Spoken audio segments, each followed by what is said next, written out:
Hello people! Hello people! Welcome to this video that we will share with you our opinion and how was driving this Tesla. Model 3.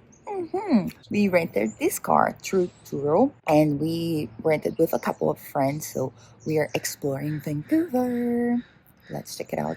How is the car inside and outside?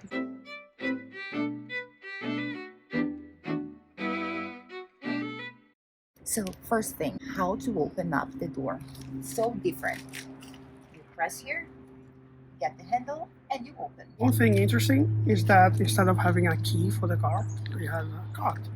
And with this card, you have to tap it in some places. For example, here to unlock the car and also to lock it.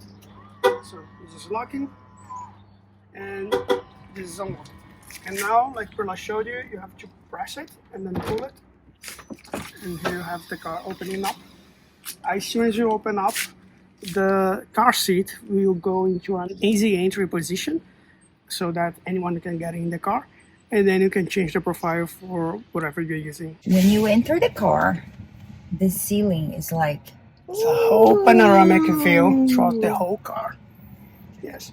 Another thing that's quite interesting about this car is that, so instead of being like normal cars that you have a whole panel for the car and like climate control and things like that, on this Tesla, the only thing that you have is this huge screen right here. Pay attention on details. Just love it. But as Kaya was showing, this is the only thing you have on your car. You don't have control of the gears like you usually have here. Yeah. What you have is right here, like on this handle. You can change it like to reverse, neutral, and drive. And then on the other side, you have your changing lane signals and also the windshield cleaners. But first things first, turn it on the car. We put the car key outside, and then when we enter, what should we do before driving? So you get your key again, you press the brake, and then you place the key right here, and the car will automatically turn itself on, which it is right now. But right now it is using a profile from the actual one of the car, so we can change it. To change the profile, you can pretty much just click here on the name of the person and then click on the profile that you want to use.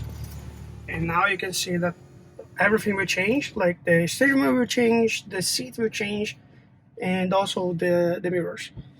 And now we are ready to drive. In usual cars, we have like glove box here, and in this one, we don't have it. The door we showed you outside, but inside it's interesting as well. The top button, instead of being like controlling the windows, it's to open and close the door. While this bottom one is the one you control your windows. Another cool thing about the car is that it has magnetic chargers for your mobile. So you can just place it here, and there you go, it's charging. It's charging. On the front of the car, on the back of the car, and even inside of the Tesla, they have containers. They have space for storage. Small space, but they do, right? Yeah. This glass thing, it's a space you can put things. Of course, the armrest is also a storage space. Woohoo! And press on the screen, and then you can open the trunk and the trunk, showing you the trunk. You also have a button here to open it if you don't want, or you can't really go into the screen like that. And then there you go. The trunk is quite spacious. You can easily fit 2 large luggages in it. I think that's it. No, we have much more. Even more storage. Yeah, this car is not ours. We are renting, as we said. But for example, when we went to charge it, we have the adapter here. Nice. And yeah, we have like more stuff here if we need. But lots of storage, I think. Yeah, and this is what they call the frunk. So you don't have a motor here on the front. You basically have a little bit of storage that you can also use. Chan-chan. As you can see, the rear seats are also quite spacious. Like you have space on the overhead and plenty of space on the legs as well. And we have USB ports over here. and then climate control, kind of, but we have the vent. One thing I don't like that much in this Tesla is that, like, I feel that I'm not in the 90 degrees, like, sit. I'm like inclined, you know. I feel all the time that I'm in the back seat that I'm like reclined a little bit. So not every time you want to be like in this position. Sometimes you want to be, you know, more upright.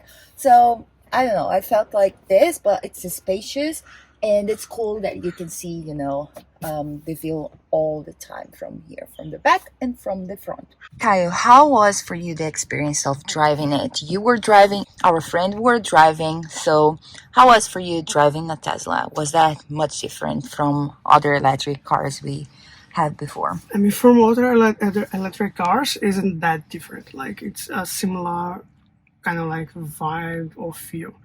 But if you compare it to like driving a regular gas car, it's quite different. You have to get used to the whole regenerative brake. Also, here on the Tesla, you have these little controls on both sides of the steering wheel, which are like not conventional, let's say, and they do cause you to do some weird stuff sometimes, like when you are turning. Sometimes you increase the volume or change the music or stuff like that. Maybe if you're used to driving it, you won't be doing that, but since we are used to driving, let's say, regular cars and never a Tesla, then that happened a lot.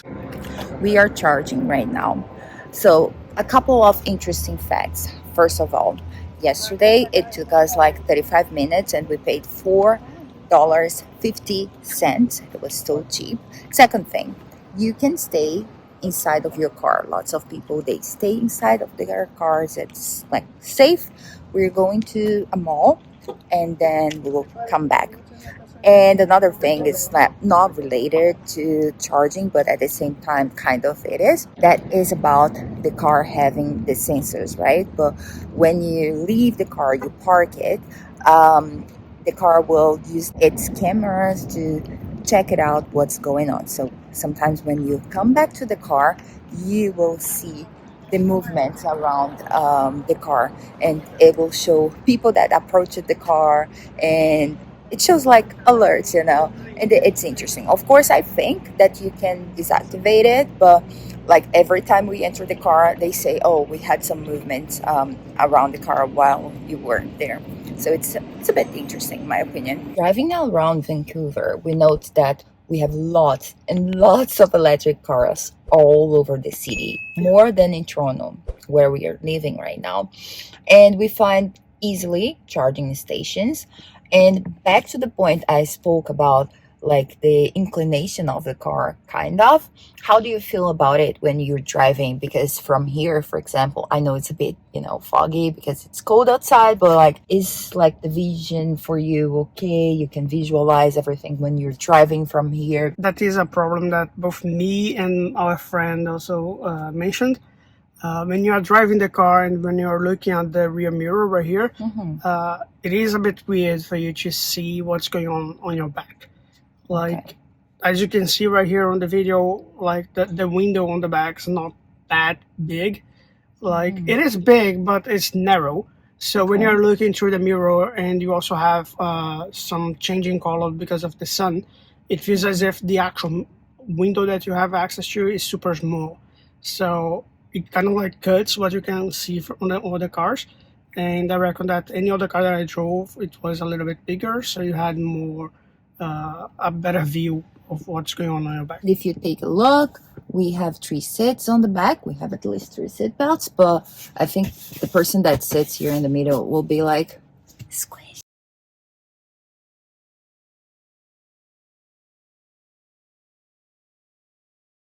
I think this screen is something big in this car. I mean, because you control everything through here. You don't have many other buttons to press, so you kind of have to get used with this screen.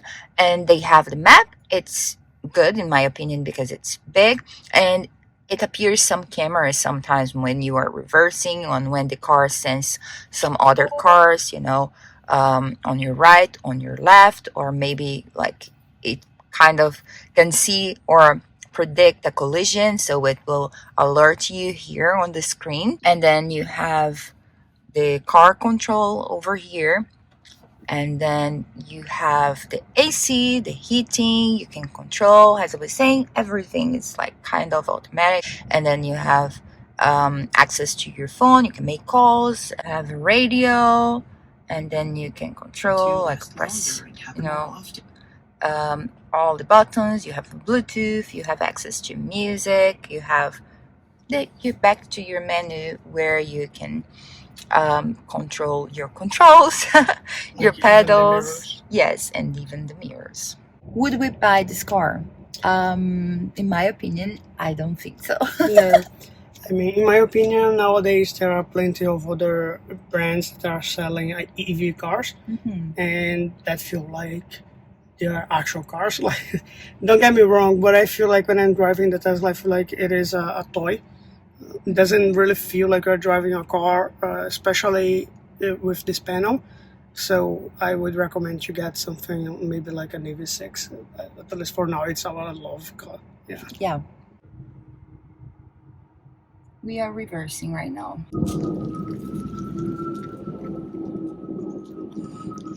As you can see, the only time that you can hear some noise from the car is when you are reversing. And then I'm going to drive and then change here until it's D, and I know I can drive.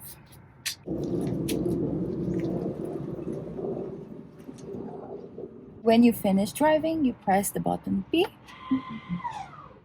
and that's it. I kind of like this Tesla, so I said we wouldn't buy it, but I think I would have one. I would have also an EV6, EV9, a Porsche Taycan, and other cars. And I think one of the things I like most about this car is because I feel like it does everything for you. Like, it helps you so much, and Kai thinks it's a toy, but I think it's like my helper. And when you're done, you just get the card from here. You leave the car because you already pressed the parking button. You close the door, or your handsome husband does it for you. It's okay. And then you lock the car, and you're free to go. Thanks for watching. And see you in our next video and adventure. Definitely. Bye. Bye-bye.